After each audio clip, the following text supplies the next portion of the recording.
ഇസ്ലാം എന്നാൽ ഫാക്റ്റാണ്, ശരിയാണ്, നമ്മൾ സമ്മതിക്കുന്നു. പക്ഷേ ആ ഫാക്റ്റ് നിങ്ങൾ പറയുമ്പോൾ പൊളിഞ്ഞടുങ്ങി പോകുകയാണ്. അത് നമ്മുടെ കുഴപ്പമല്ല. എന്തുകൊണ്ടാണ് യുക്തിവാദികൾ അഥവാ ഇസ്ലാം മതം ഉപേക്ഷിക്കുന്ന ആളുകൾ വർദ്ധിക്കുന്നത്? നിങ്ങൾ തന്നെ ആലോചിച്ചാൽ മതി മുസ്ലിങ്ങളെ, മുസ്ലിം പുരോഹിതന്മാരെ, നിങ്ങൾ തന്നെ മതം എങ്ങനെയാണ് പ്രചരിപ്പിക്കുന്നത്? നിങ്ങൾ മതം പ്രചരിപ്പിക്കുന്നതിന്റെ ടൂൾ എന്താണ്? ഇന്ന് ഒരുപാട് മുസ്ലിം യുവാക്കൾ യൂട്യൂബ് ചാനലുമായിട്ട് ഇറങ്ങിയിട്ടുണ്ട്. നല്ലത്.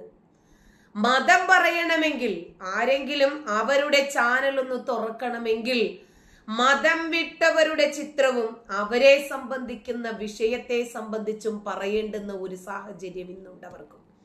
അശോകൻ ഹായ്, മനസ്സിലായോ?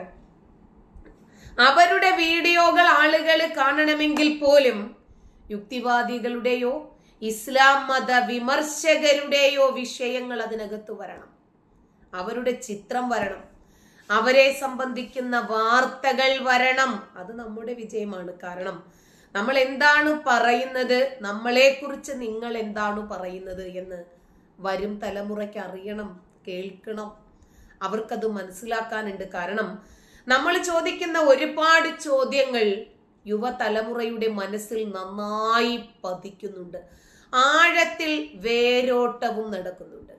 അതുകൊണ്ടാണ് അവര് ചിന്തിക്കുന്നത്. അതെ, മുഹമ്മദ് മുനീറുദ്ദീൻ, പഠിച്ച പാഠങ്ങൾ ഒന്നും പോരാ. മനുഷ്യൻ അങ്ങനെ തന്നെയാണ്, പാഠങ്ങൾ പഠിച്ചുകൊണ്ടേയിരിക്കണം. എല്ലാം അറിയാമെന്ന തികഞ്ഞ ജ്ഞാനിയായി മുഹമ്മദ് മുനീറുദ്ദീൻ ഒരിടത്തിരിക്കുന്നു. ഞാൻ അങ്ങനെയല്ല, പഠിച്ചുകൊണ്ടേയിരിക്കുന്നു. നമ്മൾ പഠിക്കാത്ത ഒരുപാട് പാഠമുണ്ടെന്നേ ചുറ്റും. ഈ പ്രകൃതി തന്നെ വലിയ പാഠപുസ്തകമാണ്. ജീവിതം ഒരു ഒന്നൊന്നര പാഠപുസ്തകമാണ്. ഒരുപാട് നമുക്ക് പഠിക്കാനുണ്ട് വസ്തുതകൾ. എന്നാ പിന്നെ പഠനത്തിലേക്ക് തന്നെ പോകാം. മുനീർ അവിടെ നിൽക്കണേ, പോകല്ലേ, മോൻ പോവല്ലേ, അവിടെ നിൽക്കണേ. അപ്പോ എല്ലാം അറിയുന്ന സർവജ്ഞാനിയായ അള്ളാഹു എന്തിനാണ് പരീക്ഷിക്കുന്നത് എന്ന് നിങ്ങൾ എപ്പോഴെങ്കിലും ചിന്തിച്ചിട്ടുണ്ടോ? ഞാൻ വിശ്വാസിയായിരുന്നപ്പോഴും ചിന്തിച്ചിട്ടുണ്ട്, പഠിച്ചപ്പോഴും പഠിപ്പിച്ചപ്പോഴും ഞാൻ ഇത് ഏറെ ചിന്തിച്ചിട്ടുണ്ട്. എന്തുകൊണ്ടാണ് അള്ളാഹു പരീക്ഷിക്കുന്നത്? എല്ലാം അറിയുന്ന പടച്ചിറപ്പ്. നമ്മൾ ചെയ്യുന്ന നല്ലതും ചീത്തയുമായ കാര്യങ്ങളെല്ലാം എഴുതി രേഖപ്പെടുത്തുന്നതിനു വേണ്ടി അള്ളാഹു പ്രത്യേകം മലക്കുകളെ ഏർപ്പാട് ചെയ്തിട്ടുണ്ട്. എന്തേ പടച്ചോ മറന്നു പോകുമോ? ആരെ ഓർമ്മിപ്പിക്കാനാ? പ്രത്യേകം എഴുത്തുകാര്. അള്ളാഹു സ്വമദ്, അള്ളാഹു നിരാശ്രയനാണ് എന്നാണ് ഖുർആൻ നമ്മളെ പറഞ്ഞു പഠിപ്പിക്കുന്നത്.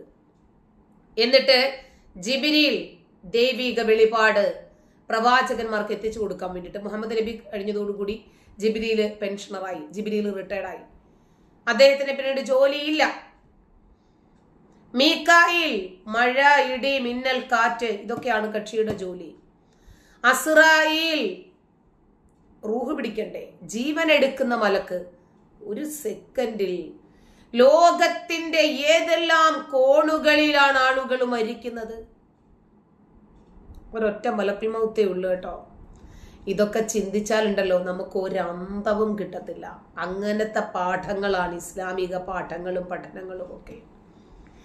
പിന്നെ ഇസ്രാഫീൽ, അയാൾക്ക് ഇതുവരെ ജോലിയില്ല. സൂർ എന്ന് പറയുന്ന ഒരു കാഹളം, ഒരു കുഴൽ കൊടുത്തിട്ടുണ്ട് കക്ഷിയുടെ കയ്യില്. ലോകം അവസാനിക്കുന്നതിന് തൊട്ടു മുമ്പ് അതിലൊന്ന് ഊതണം. ഒരിക്കൽ ഊതുമ്പോൾ ലോകം മൊത്തം അവസാനിച്ച് നാമാവശേഷമായി പോകും. രണ്ടാമത് ഒരിക്കൽ കൂടി ഊതുമ്പോഴാണ് രണ്ടാമത് മനുഷ്യൻ വീണ്ടും പുനർജീവിക്കുക. അങ്ങനെ 2 ഊത്തിനു വേണ്ടി മാത്രം സൃഷ്ടിച്ച ഒരു മലക്കാണ് ഇസ്രാഫീൽ. ഇനിയും മുൻകർ, നക്കീർ, 2 മലക്കുകള്.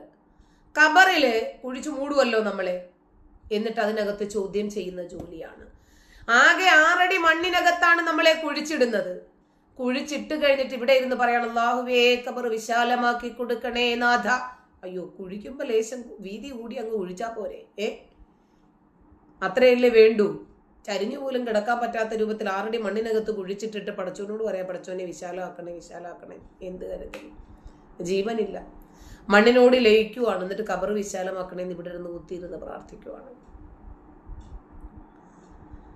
ഇനിയും റക്കീബ് അത്തീദ്, രണ്ട് തോളിലും ഇരുന്നിട്ട് നല്ലതും ചീത്തയും ഒക്കെ എഴുതി വെക്കുന്ന. അയ്യോ, കുറെ പുസ്തകം വേണ്ടി വരുമെന്ന് തോന്നുന്നു കേട്ടോ. എനിക്കെപ്പോഴും ഈ ഷോൾഡറൊക്കെ നല്ല വേദനയാണ്. ചിലപ്പോൾ പുസ്തകങ്ങളുടെ ഭാരം കൂടിയിട്ടായിരിക്കും. ചെയ്യുന്നത് കുറച്ചൊന്നും അല്ലല്ലോ അല്ലേ, അതുകൊണ്ടായിരിക്കും. നന്മ ചെയ്താൽ നന്മ എഴുതി വെക്കും, തിന്മ ചെയ്താൽ തിന്മ എഴുതി വെക്കും. പടച്ചോൻ മറന്നു പോകുന്നത് കൊണ്ട് പടച്ചോനെ ഓർമ്മിപ്പിക്കാനാണോ, അതോ ചോദിച്ച് നമ്മളെ ശിക്ഷിച്ച് പടച്ചോൻ അങ്ങനെ ഒരു സുഖിക്കുന്നതിന് വേണ്ടിയാണോ? അതെ, ഖബറിലൊരു ഫുട്ബോൾ ഗ്രൗണ്ടാണ് ഇവർ ചോദിച്ചുകൊണ്ടിരിക്കുന്നത്. പക്ഷെ ആറടി മണ്ണിനകത്ത് കുഴിച്ചിട്ടിട്ടാണ് ഈ ചോദിച്ചുകൊണ്ടിരിക്കുന്നത്. അപ്പോ ഇനിയും മാലിക്, റിളുവാൻ, 2 മലക്കുകൾ. ആരെങ്കിലും സ്വർഗത്തിലെ സുഖം വേണ്ടാന്നും പറഞ്ഞിറങ്ങി ഓടിയാലോ? അതുകൊണ്ട് സ്വർഗം കാക്കാൻ ഒരു മലക്ക്. ആരെങ്കിലും നരകത്തിലേക്ക് ഓടി വന്ന് കേറിയാലോ? ഇച്ചിരി മുന്തിരിച്ചാറ് വേണ്ടാതെ വരുമ്പോ ഗിസ്ലീൻ എന്ന് പറയുന്ന ഒരു പദാർത്ഥമുണ്ട് നരകത്തില്. അത് കുടിച്ചാൽ തൊണ്ടയൊക്കെ വെന്ത് ഒട്ടിപ്പോകുമെന്നൊക്കെയാണ് പറയുന്നത്. അങ്ങനെയൊക്കെ പറഞ്ഞിട്ട് കുറേ പേടിപ്പിക്കുന്നുണ്ടല്ലോ ഇസ്ലാമിൽ. കൊതിപ്പിക്കലും പേടിപ്പിക്കലും തന്നെയാണല്ലോ ഈ മതത്തിന്റെ എല്ലാം. അപ്പോ ഇങ്ങനെ നിരാശ്രയനായ അള്ളാഹു ഒരുപാട് സഹായത്തിന് തേടുന്നതും സഹായിക്കാൻ ആൾക്കാരെ വെച്ചിരിക്കുന്നതും കാണാം. അതിലേറെ രസകരം എന്തെന്നറിയോ? ഖുർആനിലൊരു ആയത്തുണ്ട്, ഇൻ തൻസുറുല്ലാഹ യൻസുറുക്കും. ഇൻ തൻസുറുല്ലാഹ, നിങ്ങൾ അല്ലാഹുവിനെ സഹായിച്ചാൽ യൻസുറുക്കും, അല്ലാഹു നിങ്ങളെയും സഹായിക്കും. എൻ്റെ പൊന്നു പടച്ചോനെ, എന്തോ ഒരു ഗതികെട്ട പടച്ചോനാണിത് അല്ലാഹ്. പടച്ചോനെ നമ്മൾ അങ്ങോട്ട് സഹായിച്ചാൽ പടച്ചോൻ നമ്മളെ ഇങ്ങോട്ട് സഹായിക്കുമെന്ന്. പടച്ചോന്റെ സഹായം എന്താണെന്ന് അറിയാം, അതും പറഞ്ഞുതരാം. ഇന്നല്ലാഹ ഇശ്തറാ മിനൽ മുഅ്മിനീന അൻഫുസഹും വ അംവാലഹും ബിഅന്ന ലഹുമുൽ ജന്ന. നിങ്ങളുടെ ശരീരവും നിങ്ങളുടെ സമ്പത്തും നിങ്ങൾ എനിക്ക് നൽകണം, അതിനു വേണ്ടിയാണ് ഞാൻ നിങ്ങളെ സൃഷ്ടിച്ചിരിക്കുന്നത് എന്ന് പഠിച്ചു. എന്തുവാ ജോലി? അള്ളാഹുവിന് വേണ്ടി കൊല്ലപ്പെടണം. എൻ്റെ പൊന്നു പടച്ചോനെ, ഇങ്ങനെ ഒരു 500-ാം പടച്ചോനെ നമുക്ക് ആവശ്യമുണ്ടോ? കുറച്ച് ഗുണ്ടകളെ സൃഷ്ടിച്ചാൽ പോരായിരുന്നോ? പാവപ്പെട്ട നമ്മളെ സൃഷ്ടിച്ചിട്ട് അള്ളാഹു നമ്മളോട് പറയാ, എനിക്ക് വേണ്ടി നിങ്ങൾ കൊല്ലപ്പെടണം. അയ്യോ, വല്ലാത്ത ഒരു പടച്ചോനാണിത്. ഏതൊരു മാതാപിതാക്കളും മക്കളെ വളർത്തുന്നത് അവർക്കൊരു പോറൽ പോലും ഏൽക്കരുത്. അവർക്ക് വരുന്ന സകലമാന വേദനകളും പ്രശ്നങ്ങളും ഞങ്ങൾക്ക് വന്നോട്ടെ, ഞങ്ങൾ അനുഭവിച്ചോളാം. എന്നാലും എൻ്റെ കുഞ്ഞുങ്ങളുടെ കണ്ണിൽ ഒരു പൊടി പോലും വീഴരുത്. എൻ്റെ കുഞ്ഞുങ്ങളുടെ മനസ്സ് വേദനിക്കരുത്, അവരുടെ ശരീരം വേദനിക്കരുത്, അവർക്കൊരു പിഴവുണ്ടാകരുത്. ഇതൊക്കെയാണ് നമ്മൾ മക്കളുടെ കാര്യത്തിൽ ആഗ്രഹിക്കുന്നത്. പുഷ്പരാജ്, വെൽക്കം. ആലോചിക്കണം. ഈ പടച്ചോനാണെങ്കിലോ, പടച്ചോന് വേണ്ടിയിട്ട് ഒരാൾ കൊല്ലുന്നതും കൊല്ലപ്പെടുന്നതും ഒക്കെ കണ്ട് ആത്മനിർവൃതി അടയുന്ന സർവജ്ഞാനിയായ, സർവവ്യാപിയായ, എല്ലാത്തിനും കഴിവുള്ള അദൃശ്യജ്ഞാനിയായ പടച്ചോൻ വിളിക്കുന്നത് എന്താണെന്നറിയാമോ? വിമൽ കുമാർ എന്നൊന്നും അല്ല കേട്ടോ. എല്ലാത്തിനും കഴിവുള്ളവനെന്നാ. സർവജ്ഞാനി എന്നാണ് പടച്ചോനെ വിളിക്കുന്നത്. സകല ലോകവും സൃഷ്ടിച്ച, സർവസ്തുതിയും എനിക്കാണ് എന്ന് അവകാശപ്പെടുന്ന ഒരു പടച്ചോനെ കുറിച്ചിട്ടാണ് ഖുർആൻ നമ്മളോട് പറയുന്നത് കേട്ടോ.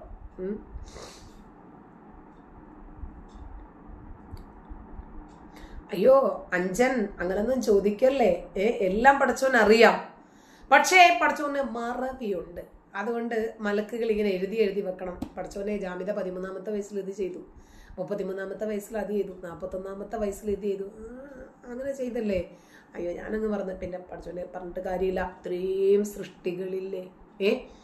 കറുത്ത കരിമ്പാറ കെട്ടിനടിയിലൂടെ അരിച്ചു നീങ്ങുന്ന കറുത്ത ഉറുമ്പിന്റെ കറുത്ത കാലടിപ്പാടുകളെ പോലും നിരീക്ഷിച്ചു കൊണ്ടിരിക്കുന്ന പടച്ച റബ്ബിന് ജോലിയില്ലേ?